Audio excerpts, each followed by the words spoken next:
বিশ্ব নবীর পথ চিরশান্তির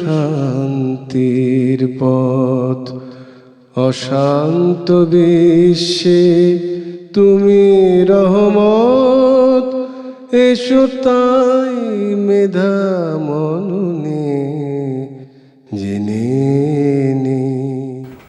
আসসালামু আলাইকুম ওয়া রাহমাতুল্লাহি ওয়া বারাকাতুহু। আলহামদুলিল্লাহিল্লাযী হাদানা ইলাল ইসলাম ওয়াসসালাতু ওয়াসসালামু আলা আবদিহি ওয়া রাসূলিহি নাবিয়িনা মুহাম্মদ ওয়া আলা আলিহি ওয়া সাহবিহি ওয়া সাল্লাম। আম্মা বা'দ। সুপ্রিয় মুসলিম ভাই ও বোনেরা, দূরের ও কাছের, দেশের ও বিদেশের যে যেখানে রয়েছেন সকলকে জানাচ্ছি শুভেচ্ছা, স্বাগতম এনটিভির নিয়মিত গুরুত্বপূর্ণ প্রোগ্রাম দরসে হাদিস। রাসূলুল্লাহ সাল্লাল্লাহু আলাইহি ওয়াসাল্লামের সেই মূল্যবান হাদিস থেকে শিক্ষা নেওয়া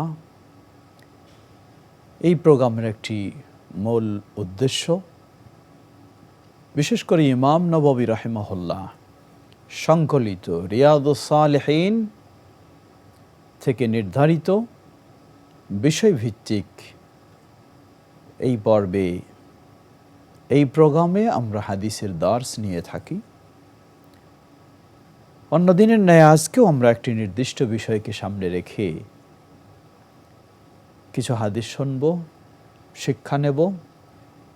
বিষয়টি হচ্ছে, ইমাম নববী রাহিমাহুল্লাহ তিনি শিরোনাম নিয়ে এসেছেন, পরচুলা লাগানো, উল্কে অঙ্কন ও দাঁত চেঁচে চিকন করা হারাম। ইমাম নববী রাহিমাহুল্লাহ কোরআনুল কারীমের সূরা আন-নিসা এর কয়েকটি আয়াত নিয়ে এসেছেন, অতঃপর তিনি কয়েকটি গুরুত্বপূর্ণ মূল্যবান হাদিস নিয়ে এসেছেন। আমরা আজকে এই দর্শে সেই হাদিসগুলির শিক্ষা আমরা জানার চেষ্টা করব, সেই আলোকে আমাদের জীবনকে আলোকিত করার চেষ্টা করব। শিরোনাম হচ্ছে পরচুলা লাগানো। পরচুল অর্থাৎ নিজের চুল নেই, অন্য কৃত্রিম চুল দিয়ে চুল বানানো।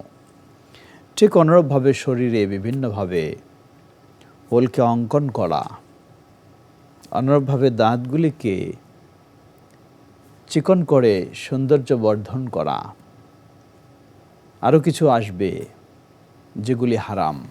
বলবেন কেন হারাম? কারণ এগুলির মাঝে দুটো দিক রয়েছে। প্রথম হলো মিথ্যার আশ্রয় নেওয়া।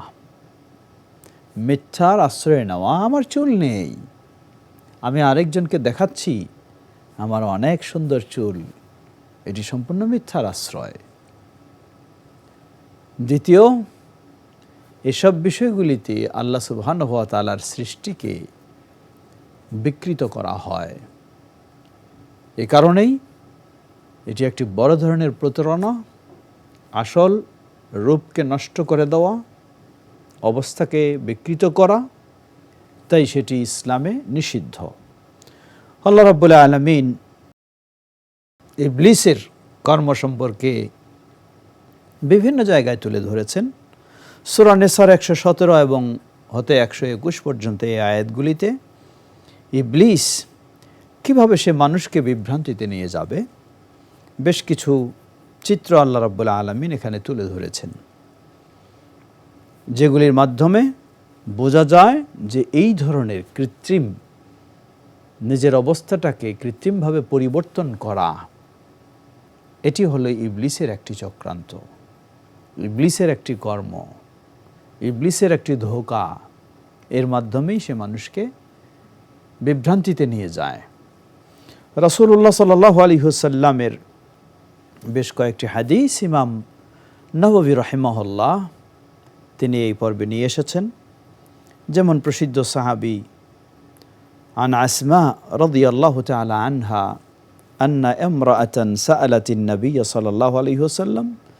আসমা বিনতে আবি বকর রাদিয়াল্লাহু তাআলা আনহা আও আনহুমা তিনি বর্ণনা করছেন যে একজন মহিলা মানুষ রাসূলুল্লাহ সাল্লাল্লাহু আলাইহি ওয়াসাল্লামের কাছে এসে জিজ্ঞাসা করলেন, বললেন, ইন্না ইবনাতি আসাবাতহাল হাসবাতু ফাতামাররাকা শা'রুহা, আমার মেয়ে সে একটি বড় ধরনের রোগে আক্রান্ত হয়েছে।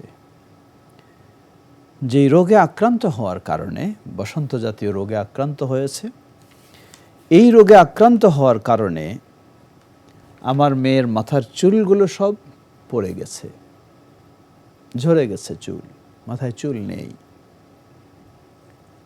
তো মাথায় চুল নেই, আর আমি ওয়া ইন্নী জাওয়াজতুহা, আমি আমার মেয়েকে বিয়েও দিয়েছি। আফা আসিলু ফি, যাতে আমার মেয়েকে চুল না থাকার কারণে খারাপ না মনে করে, এজন্য কি আমি আমার মেয়ের মাথায় কৃত্রিম চুল লাগিয়ে দেব? রাসূলুল্লাহ সাল্লাল্লাহু আলাইহি ওয়াসাল্লামকে জিজ্ঞাসা করলেন।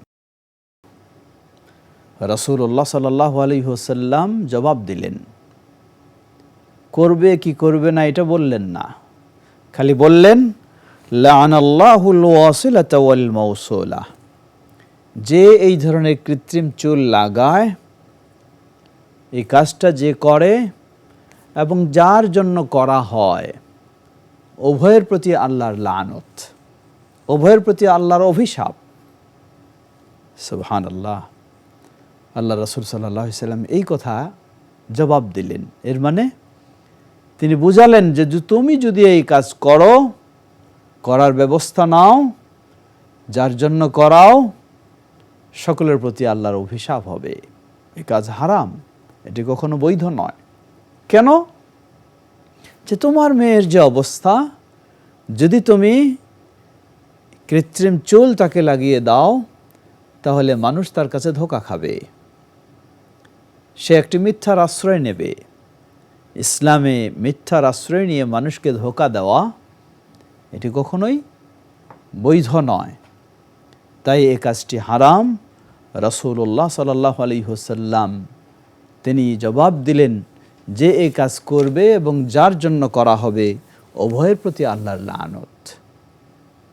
সুপ্রিয় দর্শক শ্রোতা, ইসলাম সৌন্দর্য নিষিদ্ধ করেনি, কিন্তু সেই সৌন্দর্য গ্রহণটা হতে হবে বৈধ পন্থায়, হতে হবে মানুষকে প্রতারণা বা ফাঁদে ফেলা মুক্ত হয়ে, যেন এর মাধ্যমে মানুষ ধোঁকা না খায়, মানুষ যেন ভুল না বুঝে। হয়তো বলবেন যে করলাম তাতে অসুবিধা কি? এখানে আরেকটি পরবর্তী খারাপ পরিস্থিতি তৈরি হবে। উদাহরণস্বরূপ আপনার মেয়ে, তার মাথায় চুল ছোট, চুল কম, আপনি কৃত্রিম চুল দিয়ে তাকে বিয়ে দেওয়ার ব্যবস্থা করলেন। হলো বিয়ে, বিয়ের সময় জানলো বুঝলো যে তার মাথায় অনেক সুন্দর চুল। পরবর্তীতে সে আসল অবস্থা যখন জানবে যে আসলেই তার মাথায় চুল নেই, অথবা চুল বড় নয়, ভালো নয়, এই জানার কারণে একটা ভুল বোঝাবুঝি শুরু হবে। এমনকি ইবলিস এই সুযোগটা নিয়ে স্বামী স্ত্রীর বিভেদ, বিচ্ছেদ, বিভেদ থেকে বিচ্ছেদ, এই পর্যায়ে নিয়ে যাবে। বিষয়টি কতই না খারাপ পরিণতি তৈরি করে ফেলবে। এই জন্য ইসলাম সর্বাবস্থায় মিথ্যার আশ্রয় নেওয়ার কোনো সুযোগ দেয়নি। অতএব এই ধরনের পরচুল লাগানো, কৃত্রিম চুল লাগানো, সেগুলি ইসলামে নিষিদ্ধ। আল্লাহ রাসূল সাল্লাল্লাহু আলাইহি ওয়াসাল্লাম কঠিনভাবে নিষেধ করলেন এবং সেটি হারাম। ইমাম নববী রাহিমাহুল্লাহ দ্বিতীয় হাদিস নিয়ে এসেছেন, যে হাদিসটি হুমাইদ বিন আব্দুর রহমান হতে বর্ণিত। তিনি বলছেন, আমি শুনেছি, মুআবিয়া রাদিয়াল্লাহু তাআলা আনহুর কাছে শুনেছি, আমা হাজ্জিন আলাল মিম্বার, সেই মুআবিয়া রাদিয়াল্লাহু আনহুকে তিনি যখন হজ করতে এসেছিলেন, সেই সময় মেম্বারে দাঁড়িয়ে বক্তব্য দিতে শুনেছি। ওয়া তানাওয়ালা কুসাতাম মিন শা'রিন কানাত ফি ইয়াদি হারসিন, একজন কর্মচারীর কাছে এই কৃত্রিম চুলগুলো ছিল, সেই চুলগুলি তিনি হাতে নিলেন। মসজিদের মেম্বারে দাঁড়িয়ে এই চুলগুলি হাতে নিয়ে তিনি বলতেছেন, ফাকালা ইয়া আহলাল মাদিনাতি আইনা উলামাউকুম সামি'তুন নাবিয়্য সাল্লাল্লাহু আলাইহি ওয়াসাল্লাম ইয়ানহা আন মিথলি হাযিহি ওয়া ইয়াকুলু ইন্নামা হালাকাত বানু ইসরাঈলা হাইনা ইত্তাখাযা হাযিহি নিসাউহুম মুত্তাফাকুন আলাইহি। এক নিরাপত্তা কর্মী তার কাছ থেকে এই চুলগুলি নিলেন, নিয়ে মসজিদে নববীর মেম্বারে বক্তব্য দেওয়ার সময় দাঁড়িয়ে সকলের সামনে উঁচু করে বলছেন, হে মদিনাবাসী, হে মদিনাবাসী, কোথায় আপনাদের আলেম ওলামারা? আমি তো শুনেছি আল্লাহর রাসূল সাল্লাল্লাহু আলাইহি সাল্লাম বলেছেন যে এটা হলো নিষিদ্ধ, তিনি নিষেধ করেছেন এটা থেকে, এই ধরনের কৃত্রিম চুল গ্রহণ করা থেকে নিষেধ করেছেন।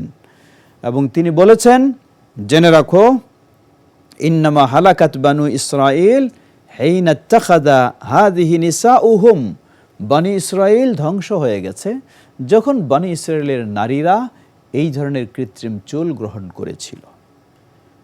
সহিহ বুখারী ও মুসলিমের হাদিস।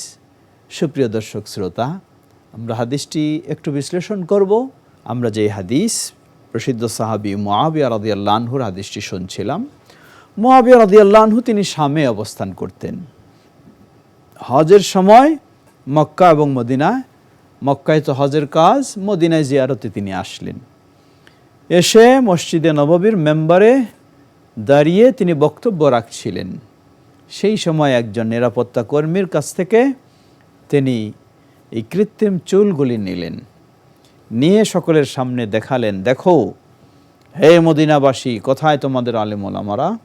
আমি তো শুনেছি আল্লাহর রাসূল সাল্লাল্লাহু আলাইহি ওয়াসাল্লাম তিনি এই ধরনের কৃত্রিম চুল গ্রহণ করা থেকে নিষেধ করেছেন, এটি ব্যবহার করা নিষেধ করেছেন। কেন নিষেধ করেছেন? কারণ বনি ইসরাঈলের নারীরা যখন এইগুলি ব্যবহার করা শুরু করেছিল, এইগুলি ব্যবহার করার কারণে তারা ধ্বংস হয়েছিল। আমরা আগেই কিছু ব্যাখ্যায় বলেছি যে এটি হলো মিথ্যার আশ্রয়। এই মিথ্যার আশ্রয়ে মিথ্যা মানুষকে ধ্বংসের দিকে নিয়ে যায়। কোনো মানুষ যখন মিথ্যায় জড়িয়ে যায়, এটি মানুষকে ধ্বংসের দিকে নিয়ে যায়, ধ্বংস পর্যায়ক্রমে মানুষকে জাহান্নামের দিকে নিয়ে যায়, আর সত্য মানুষকে জান্নাতের দিকে নিয়ে যায়। সুতরাং এই হাদিস আর বুখারী মুসলিমের হাদিস কঠিনভাবে নিষেধ হচ্ছে, যেটি নিষিদ্ধ। একজন মুসলিম নারী হয়তোবা বলবেন, কেন ইসলামে কি রূপচর্চা বৈধভাবে নিষিদ্ধ?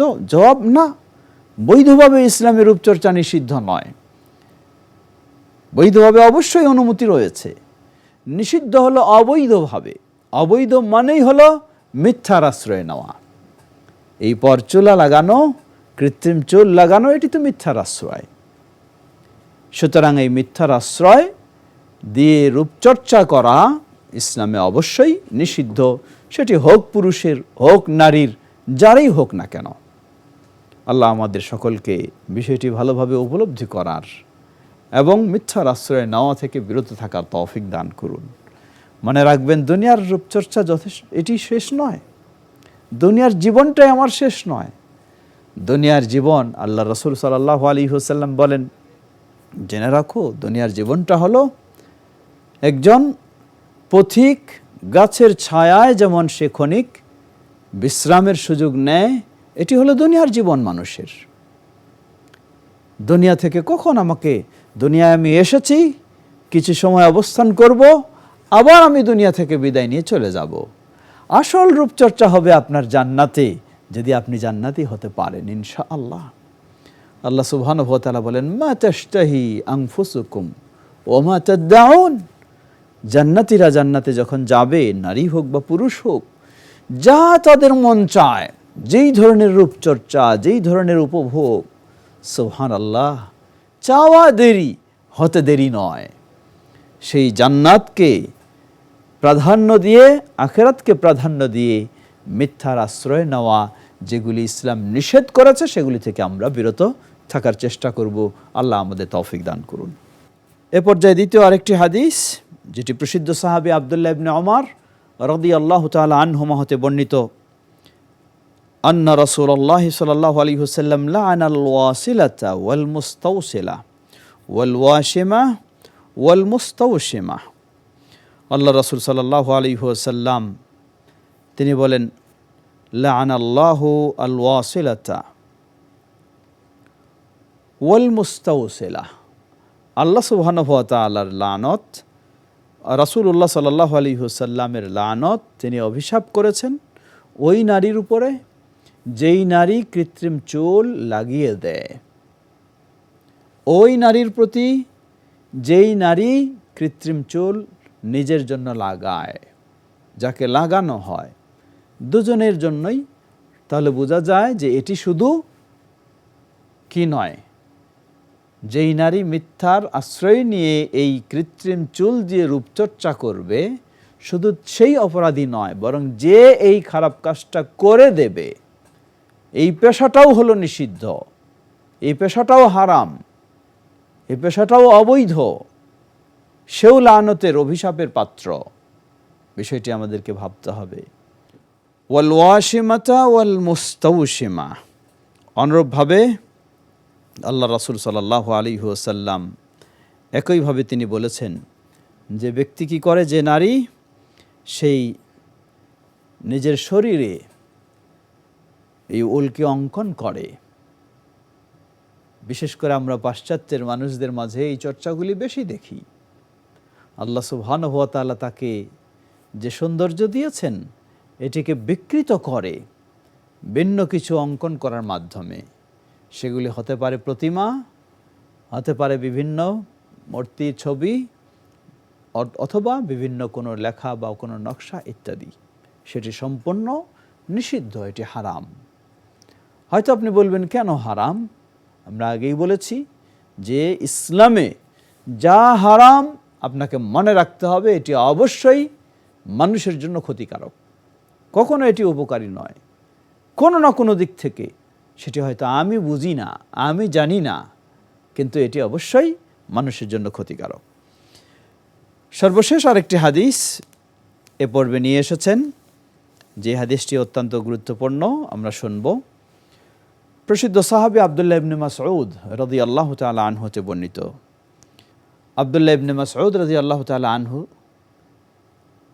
আব্দুল্লাহ ইবনে মাসউদ রাদিয়াল্লাহু আনহু তিনি বলছেন, লা'নাল্লাহু আল ওয়াশিমাত ওয়াল মুস্তাওশিমাত। আল্লাহ সুবহানাহু ওয়া তাআলা অভিশাপ করেন, লানত বর্ষণ করেন যেই নারী এই বিভিন্ন ধরনের নিজের শরীরে এই উল্কি অঙ্কন করে এবং যেই নারীর শরীরে করা হয়, অর্থাৎ যে এই পেশায় লিপ্ত এবং যার জন্য করা হয়, উভয়ের প্রতি আল্লাহর অভিশাপ, উভয়ের প্রতি আল্লাহর লানত। কারণ এটি অমুসলিমদের কাজ। এটি নারী পুরুষ সকলকে মনে রাখতে হবে, আমার ইসলাম ততটুকু রূপচর্চার সৌন্দর্য অবলম্বনের বৈধতা দিয়েছে যখন এটা অমুসলিমদের সাথে সাদৃশ্য হবে না। মান তাশাব্বাহা বিকাউমিন ফাহুয়া মিনহুম, যে যাদের সাথে সাদৃশ্য করে, সাদৃশ্য রাখে, সে তাদের অন্তর্ভুক্ত বলে গণ্য হয়। তাই অমুসলিমদের কালচার, এই কাজগুলি মুসলিমদের জন্য কখনো বৈধ নয়। ওয়াল মুতানাম্মিসাত, অনুরূপভাবে নিষিদ্ধ হলো চোখের যে ভুরুগুলি রয়েছে এগুলিকে কেটে চাকচিক্য করা, চিকন করা, ছোট করা, এটিও লানতের বিষয়। ওয়াল মুতাফাল্লিজাত লিল হুসনি আল মুগায়্যিরাতি খালকাল্লাহ, অনুরূপভাবে আল মুতাফাল্লিজাত, যারা দাঁতগুলিকে চিকন করে, দাঁতগুলির মাঝে ফাঁকা তৈরি করে আরেক রকমের সৌন্দর্য তৈরি করতে চায়, সেটিও নিষিদ্ধ। সেটিও নিষিদ্ধ, কারণ এগুলি সবই কৃত্রিম সৌন্দর্য, আসল সৌন্দর্য নয়। আল মুগায়্যিরাতি খালকাল্লাহ, আল্লাহ সুবহানাহু ওয়া তাআলার সৃষ্টিকে বিকৃত করা হয়, তাই এগুলি নিষিদ্ধ। ইবনে মাসউদ রাদিয়াল্লাহু আনহু যখন তিনি এভাবে হাদিস বললেন, ফাকালাত লাহু ইমরাআতুন ফি যালিকা ফাকালা ওয়া মা লিয়া ওমা আলিয়া লা আলআনু মান লাআনা রাসূলুল্লাহ সাল্লাল্লাহু আলাইহি ওয়াসাল্লাম। ইবনে মাসউদ রাদিয়াল্লাহু আনহুকে আপত্তি করলেন, যেগুলি কোরআনে নেই আপনি কিভাবে এগুলিকে লানত করছেন, অভিশাপ দিচ্ছেন? তিনি বললেন, কিভাবে আমি করব না? যাকে আল্লাহ রাসূল সাল্লাল্লাহু আলাইহি ওয়াসাল্লাম অভিশাপ দিয়েছেন তাকে তো আমি অভিশাপ দেবই। বললেন, এটি কি কোরআনে রয়েছে? তিনি বললেন যে হ্যাঁ, কোরআনে রয়েছে। কেমনে? আল্লাহ সুবহানাহু ওয়া তাআলা বলেন, ওমা আতাকুমুর রাসূলু ফাখুযুহু ওমা নাহাকুম আনহু ফান্তাহু। রাসূল তোমাদেরকে যা দিয়েছেন তা গ্রহণ করো, আর রাসূল তোমাদেরকে যা নিষেধ করেছেন তা থেকে তোমরা বিরত থাকো। সুতরাং রাসূল সাল্লাল্লাহু আলাইহি ওয়াসাল্লাম যা কিছু বলেছেন সহিহ হাদিসে প্রমাণিত, সবটাই মূলত ওহী ভিত্তিক, ওহীর মাধ্যমে তার কাছে এসেছে, আল্লাহর পক্ষ থেকেই এটি এসেছে, রাসূল সাল্লাল্লাহু আলাইহি ওয়াসাল্লামের নিজের পক্ষ থেকে নয়। সুপ্রিয় মুসলিম ভাই ও বোনেরা, আসুন সত্যিকারীভাবে আল্লাহ আমাদেরকে যে সৌন্দর্য দিয়েছেন সেই সৌন্দর্যেরই চর্চা আমরা করব, কখনো মিথ্যার আশ্রয় নিয়ে আমরা রূপচর্চা করব না। তাই ইসলামে যেগুলি নিষিদ্ধ বিষয় সেগুলি আমরা নিষিদ্ধ মনে করে সেগুলি থেকে আমরা নিজেরা বিরত থাকব, অন্যকেও বিষয়গুলিকে ভালোভাবে বোঝানোর চেষ্টা করব। আল্লাহ আমাদের সকলকে সে তৌফিক দান করুন। وآخر دعوانا أن الحمد لله رب العالمين وصلى الله تعالى نبينا محمد وعلى آله وصحبه أجمعين والسلام عليكم ورحمة الله وبركاته। নবীর পথ চির শান্তির পথ, অশান্ত বিশ্বে তুমি রহমত। এসো তাই মেধা মননে জেনে নি।